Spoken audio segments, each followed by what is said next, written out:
오늘은 성경에서 가장 논란이 많으면서도 또 어쩌면 가장 깊이 있는 이야기 중 하나죠. 창세기 22장을 함께 좀 파헤쳐 보려고 합니다.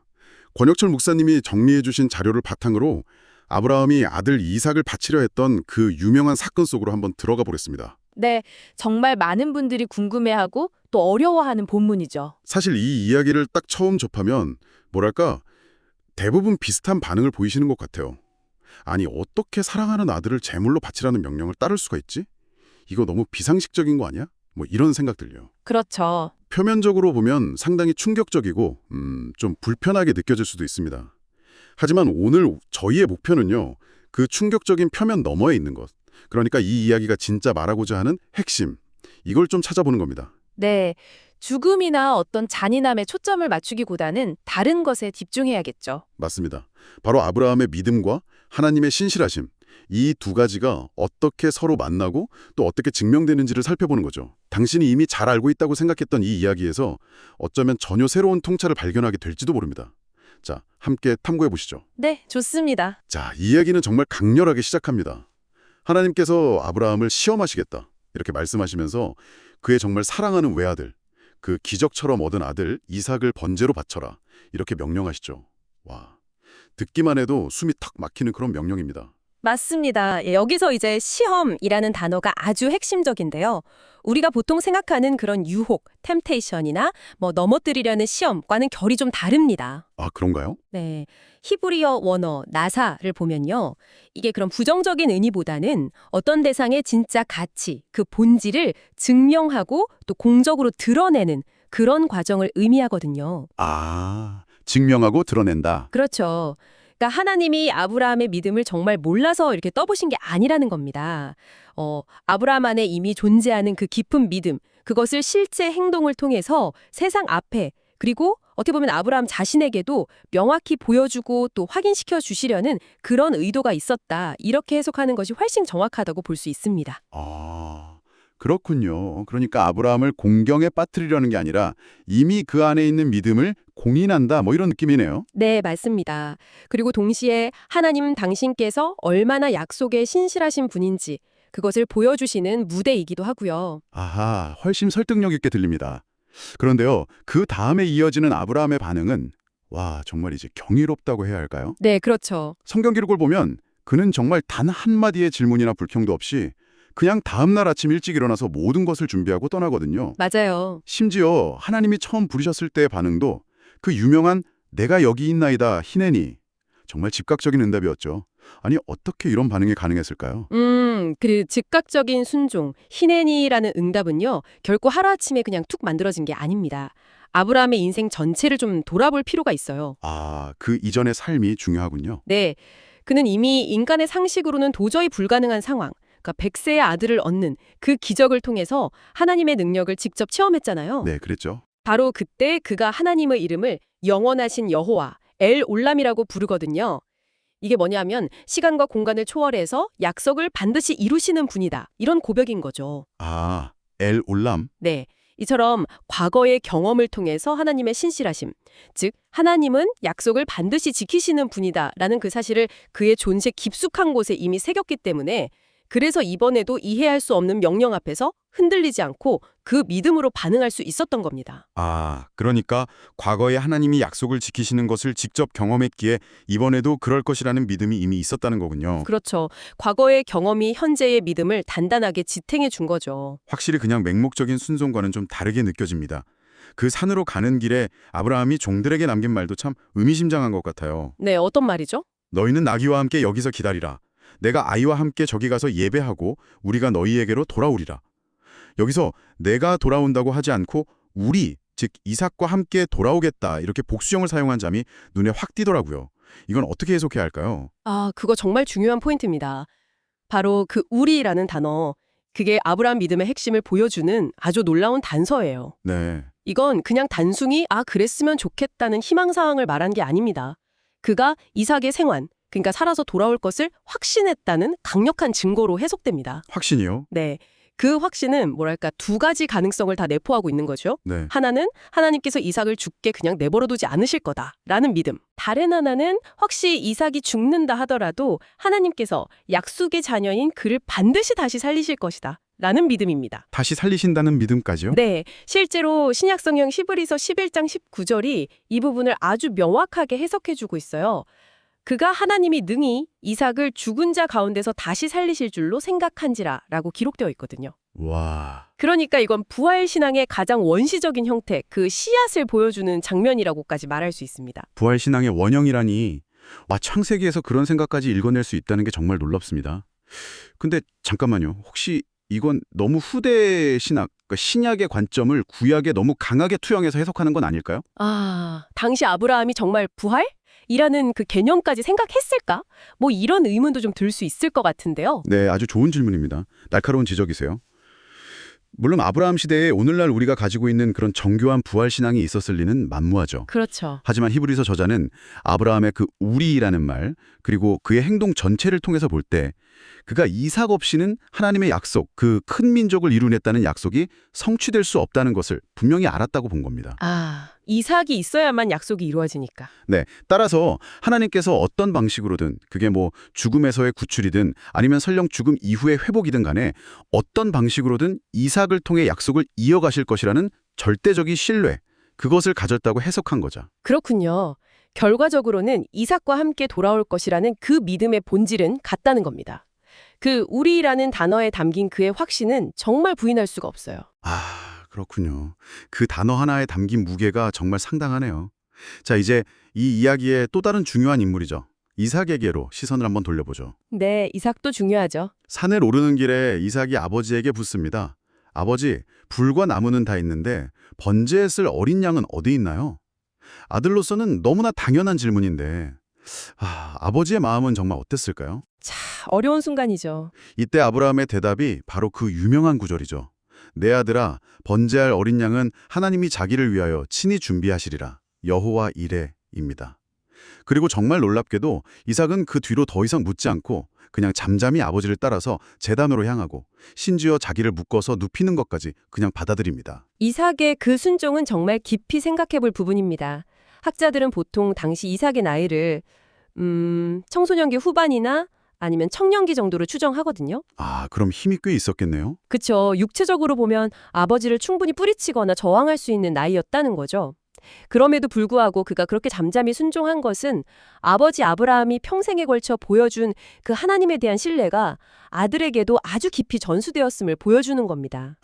믿음의 전수군요. 네, 이건 그냥 단순히 아버지니까 복종해야 한다 이런 차원을 넘어섭니다. 아버지의 그 믿음을 아들 역시 신뢰하고 그 믿음의 여정에 자발적으로 함께 동참하는 모습이죠. 강압적인 복종이 아니라 신뢰에 기반한 동행입니다. 신뢰에 기반한 동행. 네, 진정한 믿음의 유산이란 바로 이런 방식으로 흘러가는 것이구나 하는 것을 보여주는 정말 강력하고 또 감동적인 장면이라고 생각합니다. 아버지가 믿는 하나님을 아들도 똑같이 신뢰했기에 가능했던 동행. 정말 가슴이 뭉클해지는 대목입니다. 자, 그리고 마침내 이야기는 그야말로 절정으로 치닫습니다. 아브라함이 칼을 잡고 아들을 내려치려는 바로 그 찰나. 하늘에서 하나님의 사자가 다급하게 그의 이름을 2번이나 부릅니다. 아브라함아, 아브라함아. 네, 아주 긴박한 순간이죠. 그리고 이렇게 말씀하시죠. 그 아이에게 네 손을 대지 말라. 그에게 아무 일도 하지 말라. 네가 내 아들 네 독자까지도 내게 아끼지 아니하였으니 내가 이제야 네가 하나님을 경외하는 줄을 아노라. 여기서요. 이제야 내가 알았다. 이 표현이 저는 좀 걸리더라고요. 아니, 모든 것을 아시는 전능하신 하나님이 정말 그때서야 아셨다는 뜻일까요? 이것도 아까 그 시험, 나사의 의미와 좀 연결해서 이해해야 합니다. 하나님께서 어떤 정보를 얻기 위해서 시험하신 게 아니라고 말씀드렸잖아요. 네네. 마찬가지로 이제야 알았다는 것도 하나님께서 어떤 새로운 정보를 그때 딱 습득하셨다 이런 의미가 아닙니다. 그럼 어떤 의미인가요? 이건 마치 법정에서 판사가 모든 증거를 다 확인하고 나서 판결을 땅땅땅 선언하듯이 아브라함의 마음속에 있던 그 보이지 않는 믿음이 아들을 바치려는 구체적인 행위를 통해서 명백하게 입증되고 실체화되었음을 하나님께서 공적으로 선언하시는 말씀이라고 봐야 합니다. 선언이군요. 네, 내 마음속 믿음이 진짜라는 것을 네 행동으로 똑똑히 증명했으니 내가 이것을 인정한다. 이런 공식적인 확인인 셈이죠. 하나님이 뭔가를 배우셨다는 게 아니라 아브라함의 믿음이 증명된 바로 그 순간을 포착해서 선언하시는 겁니다. 아하, 일종의 믿음 인증서 같은 그런 선언이군요. 그제야 비로소 명확해지네요. 감사합니다. 그리고 바로 그 선언 직후에 정말 기적 같은 일이 벌어지죠. 네. 아브라함이 고개를 들어서 주위를 쫙 보니까 수풀에 뿔이 걸린 순양 한 마리가 떡하니 있는 겁니다. 조금 전에 아브라함이 이삭에게 했던 그 예언적인 고백, 하나님이 친히 준비하시리라는 그 말이 정말 현실이 된 거죠. 네, 맞습니다. 이것이 바로 우리가 잘 아는 여호와 이레의 의미가 구체화된 장면이죠. 여호와께서 보신다 또는 여호와께서 준비하신다 이런 뜻이잖아요. 네, 여호와 이래. 여기서 또 한 가지 중요한 통찰은요. 하나님께서 준비하신 그 숫양, the ram 있잖아요. 그 순양이 아브라함의 믿음이 정말 최정점에 달했을 때, 즉 아들을 정말 바치려고 했던 바로 그 행위와 정확하게 딱 맞아떨어지면서 나타났다는 사실입니다. 아, 타이밍이 절묘하네요. 그렇죠. 즉 인간의 온전한 믿음의 행위에 하나님의 완벽한 예비하심이 정확히 맞춰서 응답하는 것을 보여주는 장면인 거죠. 이 순양은 단순히 이야기를 해피엔딩으로 만들기 위한 도구가 아닙니다. 이삭을 대신해서 죽은 대속제물이죠. 대속제물. 네. 더 나아가서 기독교 신학에서는 이 순양을 장차 온 인류의 죄를 대신해서 십자가에서 희생되실 예수 그리스도를 미리 보여주는 아주 중요한 예표, foreshadowing으로 봅니다. 하나님의 아들이 우리를 대신하여 죽으심으로 우리가 생명을 얻는다. 이 복음의 핵심 원리가 이미 창세기 이 장면에 깊이 뿌리내리고 있는 것이죠. 이 부분을 조금 더 깊이 생각해 볼 필요가 있습니다. 와, 여호와 이래. 그러니까 하나님의 준비하심이 인간의 최고조의 믿음과 딱 조응하면서 나타나고 그것이 궁극적으로는 예수 그리스도를 가리킨다. 이야기가 단순히 아브라함 개인의 경험을 넘어서 정말 깊은 차원으로 확장되는군요. 그렇습니다. 이 엄청난 사건 후에 하나님은 아브라함에게 다시 나타나셔서 그 복에 대한 약속을 다시 한번 확인해 주십니다. 그의 후손이 하늘의 별처럼 또 바닷가의 모래처럼 번성할 것이라는 그 약속 말이죠. 맞습니다.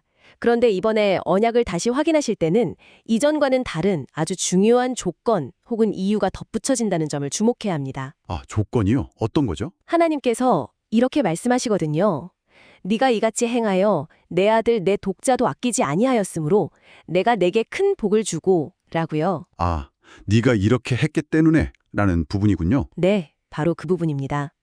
즉, 아브라함의 믿음이 그냥 말이나 생각에 머문 것이 아니라 자신의 가장 소중한 것을 실제로 내어놓는 행동으로 증명되었기 때문에 그 약속이 더욱 확실하게 주어진다는 점을 강조하시는 거죠.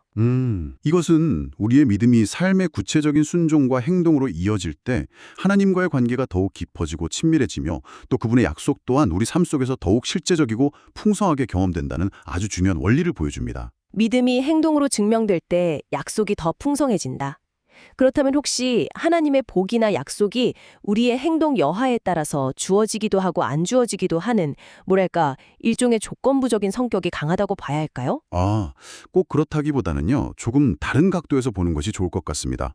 하나님의 약속 자체는 그분의 신실하심에 기반하는 것이 맞습니다. 그건 변함이 없어요. 네. 하지만 그 약속이 우리 삶에 실현되고 경험되는 그 과정에서는 우리의 믿음과 순종이 아주 중요한 역할을 한다는 의미로 이해하는 것이 좋습니다. 아, 경험되는 과정에서. 그렇죠.